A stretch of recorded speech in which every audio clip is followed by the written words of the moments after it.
Hello and welcome. My name is Richard Salhaney, President of the Richmond Health Network and Chief Administrative Officer for Richmond University Medical Center. Our program today will focus on palliative care. Palliative care focuses on providing medical care for the symptoms and stress of a serious illness at any stage. The ultimate goal of palliative care is to improve the quality of life for the patient and their family. At Richmond University Medical Center in Staten Island, New York, we know that dealing with the diagnosis and symptoms of a limiting, serious, or even terminal illness can affect the individual and their family in so many ways. During this stressful and difficult time, we provide comprehensive palliative care services for patients and their loved ones. Today I'm proud to be joined by members of our palliative care team who will be sharing some of their information about our program and who can benefit from these services. I'd like to introduce our palliative care team members, Dr. Thomas Valenza, our Chief of Service, Alla Adler, our nurse practitioner, and Sarah Ganzer, our social worker. We're going to be asking our panel a series of questions, starting with Alla Adler. If we ask her, what is palliative care? Palliative care is an interdisciplinary approach that is utilizing various disciplines and their expertise in providing care for patients suffering from serious illnesses. Palliative care can be applied in any stages of illness at any age, and it's aimed to relieve suffering and improve quality of life. And Dr. Valenza, can you differentiate between palliative care and hospice care? Yes, it's often confused. However, it's confused because hospice originally started the whole movement of supporting people in a long-term illness, and especially in the final phase. The contemporary hospice movement started in 1960 in England with Dame Cicely Saunders.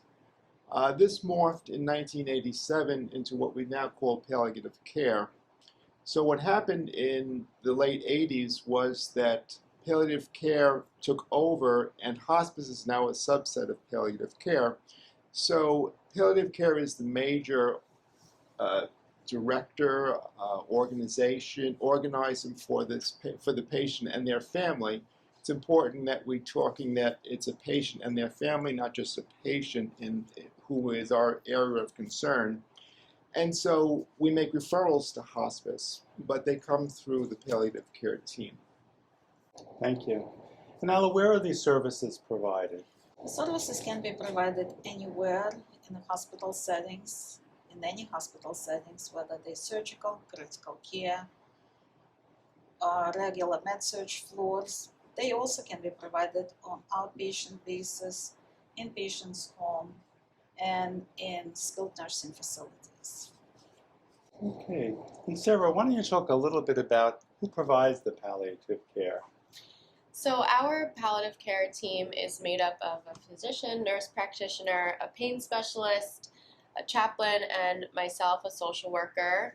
And we really serve as experts in palliative care to help guide the primary team to provide care from a palliative perspective, to advocate for the patient and family's wishes.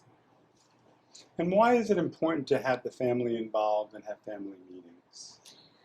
Family meetings are important because they help to build confidence and trust between the medical team and the patient and family. This will help them make these decisions. So in a family meeting, we coordinate with all the providers involved in care. So that includes attendings and the primary team, specialists and consultants, nurses and nurse managers, care coordination and discharge planners. Family meetings help the patient and family to build confidence and trust in their care that they're receiving and in making medical decisions. In the family meetings, we coordinate with everyone involved in the patient's care, including the patient and family, along with our own team, attendings and the primary team, consultants and specialists, nurses, nurse managers, and care coordination to get everyone on the same page so that the family and patient can understand the big picture and treatment options that they have in front of them. If I could add, I think it's important that it's not a substitute for the care that you're receiving. It's something that happens in addition to the care that you're receiving. And as Sarah rightly points out, it's a coordination of services. Sometimes you'll hear one doctor come in and say one thing, the nurse comes in and says another. And when it gets too confusing in a long-term disease, the family needs clarification. And our focus is both patient and family, because if one part is sick, the family is affected. And we take a particular interest in trying to address the effect it has on a family and their dynamics also. So is it correct to assume that each plan is different for every patient? It's individual for each Individualized. patient, yes. Okay. And from the team perspective, what has been the most gratifying thing that you've gotten yourself from treating someone with a palliative care team? What is the most gratifying for us as a providers, and particularly my role as a nurse practitioner, is to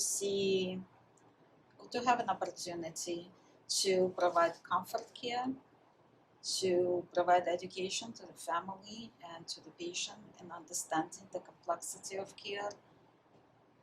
Also, it would allow to see consensus building and improving family dynamic in the process of providing care. Also, educational opportunities for medical staff and nursing staff throughout the development of this program is also very gratifying. And do I understand that there's also a robot involved somehow in palliative care? Yes, when part of palliative care is pain management. There's two aspects to pain management. It's what the palliative care team does, and we have an interventionalist that's just joined our team, and it's his role to do procedures. There are particular areas of the body that can be directly treated with interventions, nerve blocks, let's say, that will treat a particular type of pain. Also, addiction services, treating a person that has a particular addiction, whether it's alcohol or drugs, and they're in pain, very, very difficult. And this individual has particular training in this area, and so we're happy to offer that service also. Wonderful. And Sarah, has the volume increased? Yeah, we're seeing more and more of our hospital staff kind of get involved and interested in palliative care. So we've been able to see patients on most of the units that we have here in the hospital, and even started to incorporate some of our outpatients with Dr. Ferlenza's office. Wonderful. Well, I think you've heard some wonderful information from our team here today. If you'd like some more information about our palliative care services and to schedule an appointment, you can go to our website or call us at 718-818-4104. In the meantime, remember to practice social distancing and wear a mask and wash your hands often. We are all vaccinated here today, and that's why we're not wearing a mask today. Thank you for watching.